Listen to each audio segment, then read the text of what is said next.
Notre invitée, c'est une invitée que je voulais absolument avoir avant la fin de cette saison. Elle arrive en dernière invitée, donc j'en suis très très content. Après une tournée promotionnelle unique, elle s'appelle Louise Chevillotte. C'est l'héroïne du dernier Philippe Garrel, qui est encore dans plusieurs salles d'arrêt d'essai. Donc profitez-en. Ça s'appelle L'amant d'un jour. Bonjour Louise Chevillotte. Bonjour.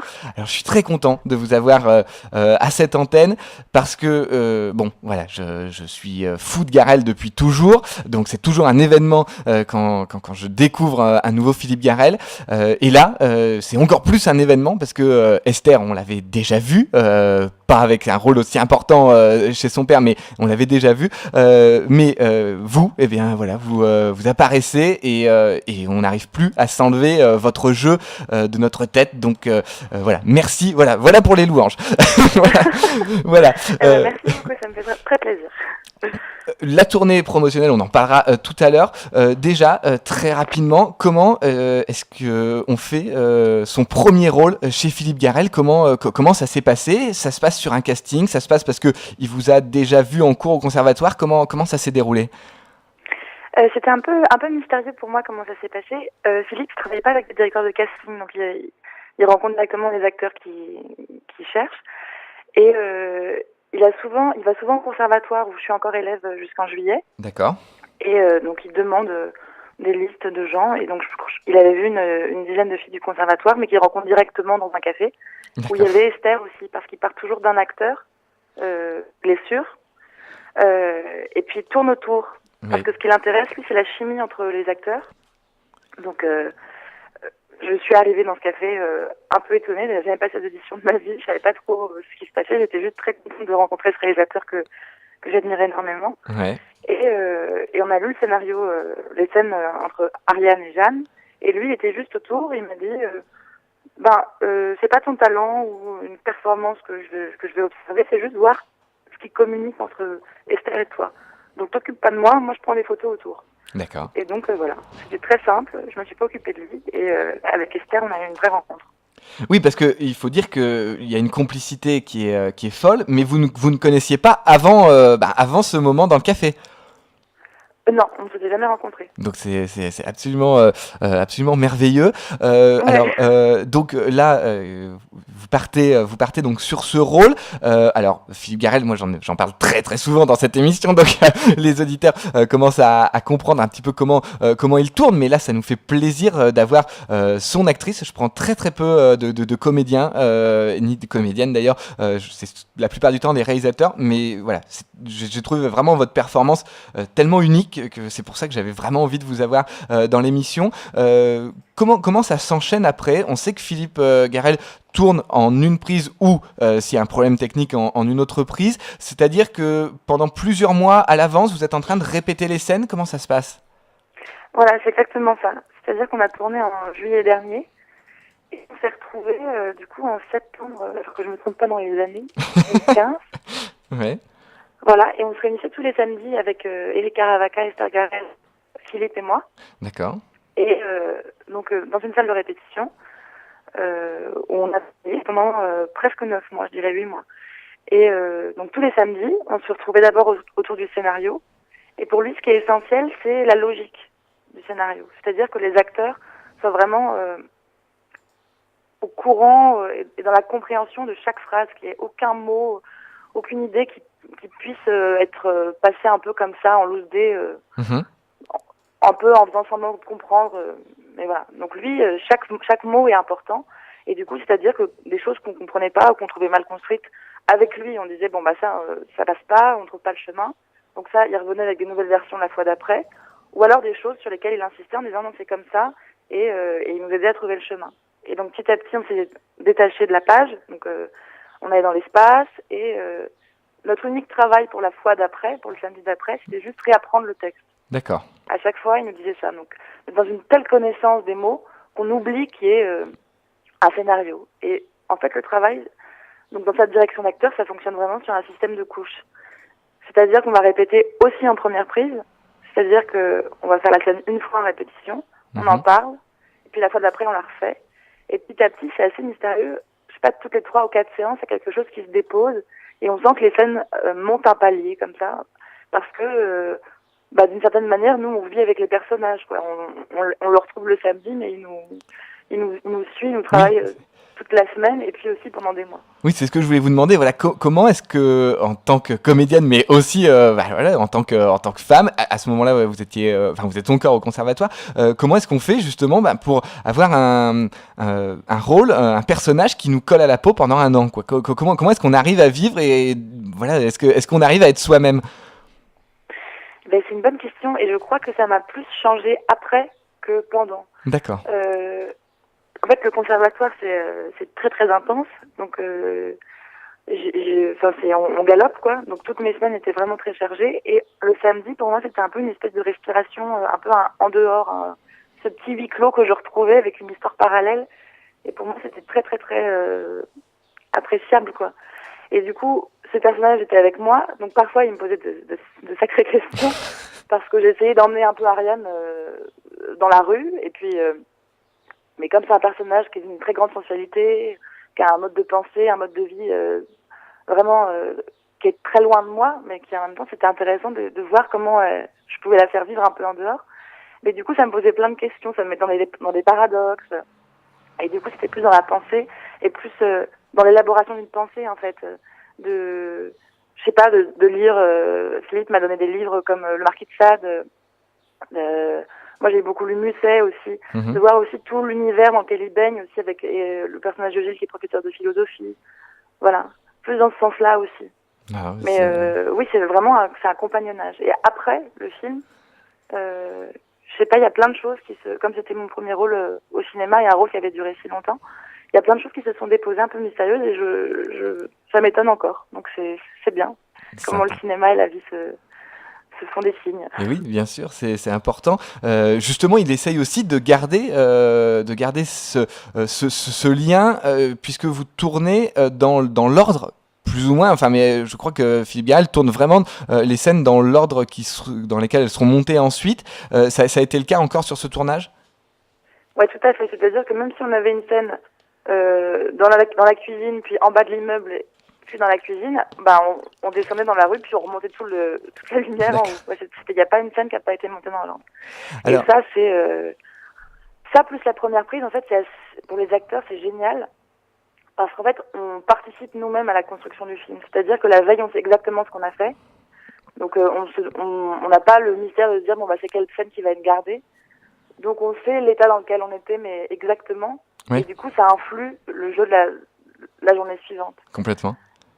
Voilà, et ça, c'est vraiment très, très, très intéressant pour l'acteur. Donc, ça veut dire que votre première scène, c'est une scène d'amour. Vous avez d'entrée de jeu commencé par cette scène-là, qui est quelque chose qui n'existait pas dans le cinéma de Philippe Garrel jusqu'à maintenant. Bon, la nudité, Philippe Garrel l'a beaucoup plus traité, surtout sur les hommes, pendant des années. Mais là, d'un seul coup, on voit les scènes charnelles. Donc, ça veut dire que vous avez commencé par cette scène-là. C'est quelque chose qui est compliqué?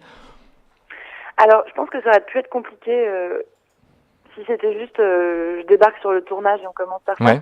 Mais là, comme il y a le travail de répétition qui est vraiment un long temps où tout le monde s'apprivoise, en fait, c'était assez facile. Et puis les scènes charnelles, elles sont venues assez tard dans le processus de travail. C'est-à-dire qu'au début, on pensait que le personnage d'Ariane pouvait être suffisamment sensuel et charnel de manière ostensible pour qu'on n'ait pas à montrer des scènes de chair. D'accord. Et moi, très vite, je me suis rendu compte que j'avais pas envie de pousser trop le personnage vers le cliché ou vers un côté un peu vorace, carnassier, femme fatale. Et que justement, c'était intéressant de garder cette ambiguïté, cette douceur, une espèce de douceur, en fait, qu'une violence des corps. Et Philippe était d'accord avec moi, donc on a travaillé dans ce sens-là. Mais très vite, il s'est rendu compte qu'il fallait du coup que le spectateur voit pour comprendre. Ouais. Et comme dans le processus de travail, j'ai trouvé ça évident, et que moi, ça allait dans le sens du travail de jeu que je voulais faire, et c'est apparu comme une évidence vraiment. Donc du coup, dans le travail de répétition, comme pour Philippe, c'était aussi nouveau ce genre de scène, on était un peu vierges tous les deux de ça, donc on y allait très tranquillement tous les deux, et vraiment dans la douceur, la bienveillance, comme il a l'habitude de... c'est tellement pudique son travail et bienveillant que vraiment sur le tournage, c'était la continuité de ça en fait. Donc il n'y a eu aucune violence à aucun moment. D'accord. Non mais enfin, en tout cas, c'est aussi une performance parce que ce film-là change, je trouve, de tous les films de Garrel. C'est aussi justement parce que bah, vous êtes avec Esther, vous arrivez dans ce cinéma-là et ça donne une nouvelle jeunesse vraiment à ce film. C'est aussi un film où on ne se tue plus chez Philippe Garrel, donc ça fait voilà, je trouve que c'est un film très très fort, très positif, très intéressant.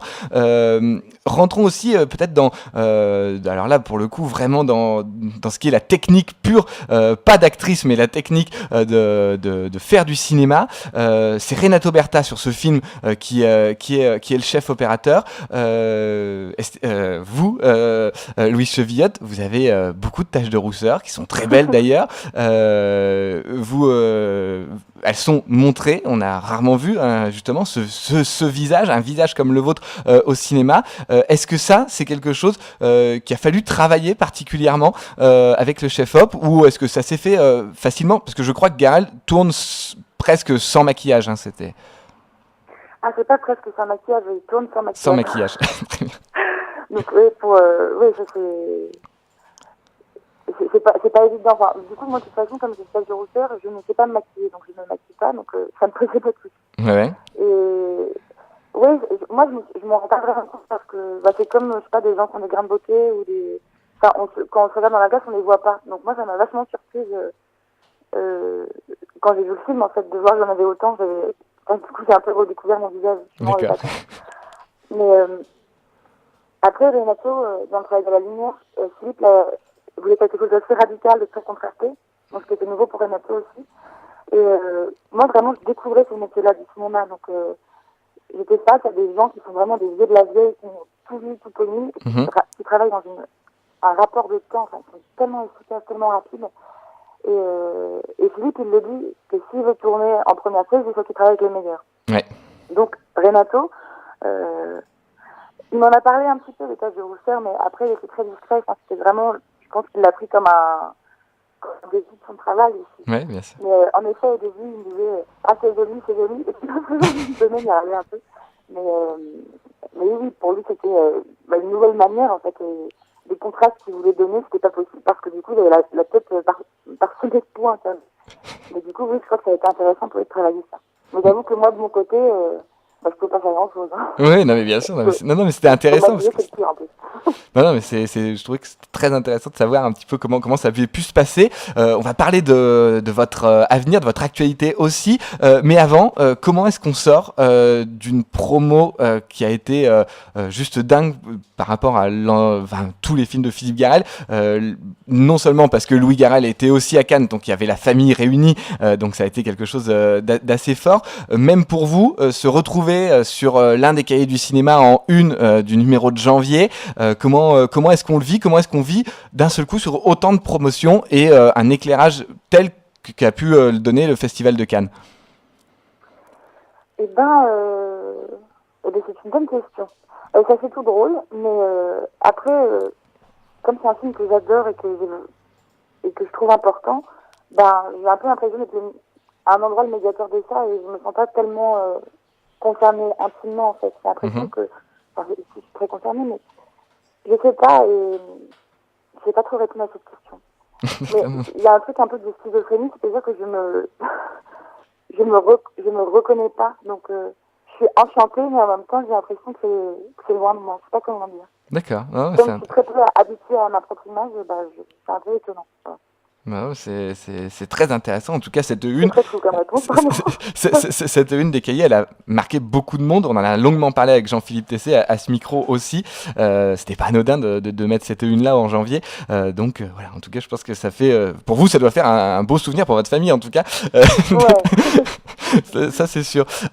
Aujourd'hui, donc vous terminez le conservatoire, vous venez de nous le dire. Est-ce que vous êtes sur scène, vous êtes en répétition, vous avez déjà d'autres films, d'autres demandes, des scénarios qui ont afflué d'un seul coup depuis Cannes? Comment ça se passe aujourd'hui pour vous? Là, je suis enchantée, je passe tout le mois à Avignon. D'accord. Je joue dans 4 spectacles, donc ça va être un peu rock'n'roll, mais je suis très excitée de ça. Et puis en septembre, j'ai la chance de pouvoir monter une pièce encore au conservatoire. Donc là, je réunis des acteurs. autour d'un projet que je vais écrire. Donc ça, c'est très excitant pour moi aussi. Et après, le monde est vaste, la vie est belle, donc on verra bien ce qui se passe. Mais pour l'instant, il y a beaucoup de théâtre surtout. D'accord, très bien. Et est-ce que des scénarios ont déjà afflué? Affluer, je sais pas si c'est le mot, mais oui, il y a des choses, mais je prends le temps parce que, pour être honnête, moi, le cinéma, c'était pas un rêve d'actrice, c'était plus, j'avais très envie d'être monteuse ou d'être réalisatrice quand j'étais plus jeune, D'accord. parce que j'avais l'impression qu'on était facilement dépossédé de soi au cinéma en tant qu'acteur, ce qui n'est pas du tout le cas au théâtre, où j'avais l'impression qu'on était dans un rapport beaucoup plus actif, beaucoup plus collectif. Ouais. Et le travail avec Garel m'a vraiment démontré que c'était complètement faux, c'était des préjugés. Ouais. Après, je sais que c'est un peu un ovni dans sa manière de travailler, mais du coup, une aventure aussi forte artistiquement et humainement, et je trouve de l'ordre de la pensée qui nous a emmenés tellement loin, de se confronter dans des points de vue, vraiment dans des façons de penser, et le monde et l'art. Moi, je me dis, s'il y a d'autres projets qui arrivent comme ça, mais avec un immense plaisir, mais j'avoue que pour l'instant, comme je sors de l'école, je suis un peu encore à l'âge des utopies, je pense, et j'ai envie de faire des choix qui m'importent au cœur, en fait, surtout. Donc, je prends le temps. Très bien. Bon, bah, en tout cas, nous, on suivra ça. Alors, ça, je vous avais pas prévenu. Alors, c'est une petite question que je pose à tous mes invités aujourd'hui. Est-ce que, alors, après Avignon, vous allez peut-être réussir un petit peu à souffler, pas longtemps, je pense, mais est-ce qu'il y a des films, des séries, des choses que vous avez envie de voir, que vous n'avez pas eu le temps de voir cette année, et bah voilà, et nous les partager pour que nos auditeurs puissent aussi se diriger vers ces choix-là? Des choses qui seraient sorties cette année et que je voudrais voir cet été. Voilà, c'est ça, des films, des séries.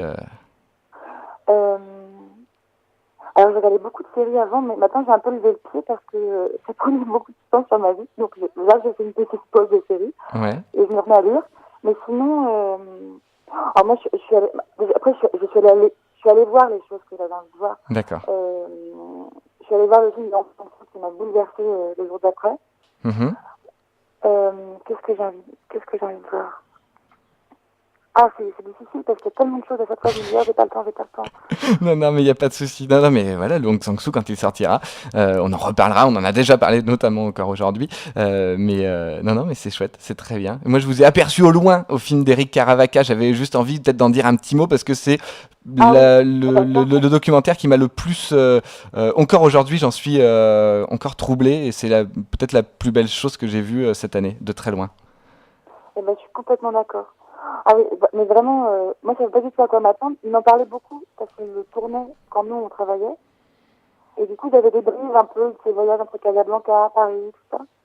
Et quand j'ai vu le film, je trouve que c'est brillantissime, mais autant dans la manière de filmer que dans la manière d'interroger. En fait. Je trouve que le rapport de questions est magnifique et à un endroit d'une subtilité parce que c'est pas du tout évident comme film. Et ça, vraiment, je sais pas quand ça sort, mais il faut y aller. Ah oui. Et je pense que ça peut parler à vraiment des gens d'univers, mais vraiment très, très, très, très différents. Ça peut toucher un public très vaste. Complètement. Moi, je trouve que c'est le film le plus intime que j'ai vu de ma vie et en même temps le plus universel. C'est pour moi le meilleur documentaire. C'est absolument prodigieux. On en parlera, j'espère, avec Eric Caravaca parce que vraiment, il faudra courir voir ce film et j'espère qu'il aura une vraie vie en salle, malgré que ce soit un film qui soit court. Donc voilà, c'est souvent difficile pour les films, pour les documentaires en salle, mais il faudra vraiment y aller. On en parlera beaucoup l'année prochaine de Carré 35. C'est merveilleux. Merci beaucoup, Louise Chevillotte. Je vous souhaite bon courage pour Avignon. Ça va être formidable. C'est votre premier Avignon? En tant que comédienne, non. Sinon, j'étais une grande spectatrice. C'est mon premier. Très bien. Bon, bah alors, profitez-en beaucoup. Merci beaucoup de nous avoir accordé cet entretien après que la promo soit finie, que vous soyez déjà ailleurs et dans plein de projets. Merci beaucoup. À très bientôt, Louise Chevillotte. Merci à vous. Merci.